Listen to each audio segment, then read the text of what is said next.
Thank you, Mr. Chair and Ranking Member, as well, and thank you to all of those providing testimony to us today. Since its inception in 2012, TSA PreCheck and its expedited screening has become very popular among members of the traveling public, myself included. Administrator Pekowski, as travel volume continues to recover, what more can TSA do to significantly increase PreCheck enrollment moving forward? Yes, ma'am. Thank you for the question. And actually, PreCheck enrollment now is almost 11 million passengers, and our enrollment rates are now back at 2019 rates. And so there are now more people basically resuming the practice of enrolling in PreCheck as pre-pandemic. Additionally, we are increasing our enrollment services operation by adding 2 additional vendors to PreCheck enrollment. So that should make PreCheck much more accessible to people and much easier for them to register for that important program. I appreciate your interest in it. And also, one of the things I've noticed when I'm flying in and out of various airports, sometimes it's smaller airports, but sometimes it's the very large ones early in the morning or late in the evening, that the PreCheck lanes aren't operational. So what specifically is TSA doing to, you're promoting enrollment in PreCheck, but you also don't have the lanes open, even though oftentimes there seems like there's more than adequate personnel to have the TSA PreCheck lane open. So is there a number of passengers that have to go through for the PreCheck lane to be open? How is that determined? And why can't I always count on a PreCheck lane being open?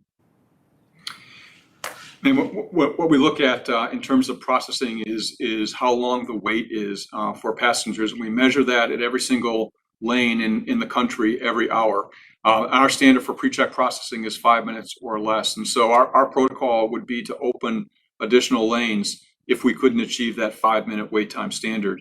The other thing that we've instituted in airports that have a very small number of lanes, and sometimes it's hard to dedicate a single lane to PreCheck, is a process called blended screening, which means that the passenger in front of you might be a non-PreCheck passenger. They will get the level of screening that requires. The next person, yourself, for example, as a PreCheck passenger, would then get PreCheck screening. And so we're using that to provide passengers with the convenience of PreCheck and the speed of PreCheck. But whenever we see the wait time ticking up beyond 5 minutes overall, then that's the time to open up an additional lane.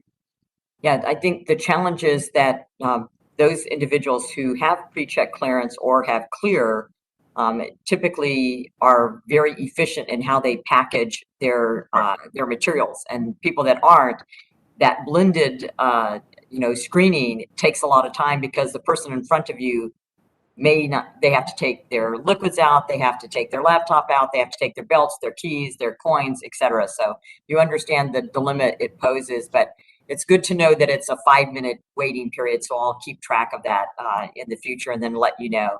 And then lastly, Apple recently announced that it is partnering with the TSA to have its customers use mobile driver's licenses on their phones or watches as proof of identification at certain airport checkpoints. Now, to me, this collaboration seems very exciting.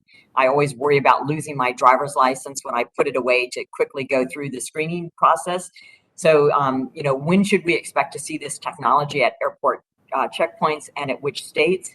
And please explain the TSA's approach to incorporating this security and efficiency benefits that digital identity provides at the checkpoint. Yes, ma'am. The digital identity or the mobile driver's license is a very exciting initiative, and we've worked with a cooperative research and development agreement with Apple, had the same opportunity available to non-Apple manufacturers as well. We expect to roll this out at certain airports, and of course that requires the states to also agree that their driver's license can be uploaded in a digital format. There are several states that have already agreed to that, and we anticipate that we'll roll out the mobile driver's license capability in select airports beginning at the very end of this calendar year or into early calendar year 2022. So it's right around the corner. Well, thank you so much for that. And as you said, it is really exciting that it will be coming in the forefront. So I hope it gets to my airports, and I'll check with my state. So thank you for that.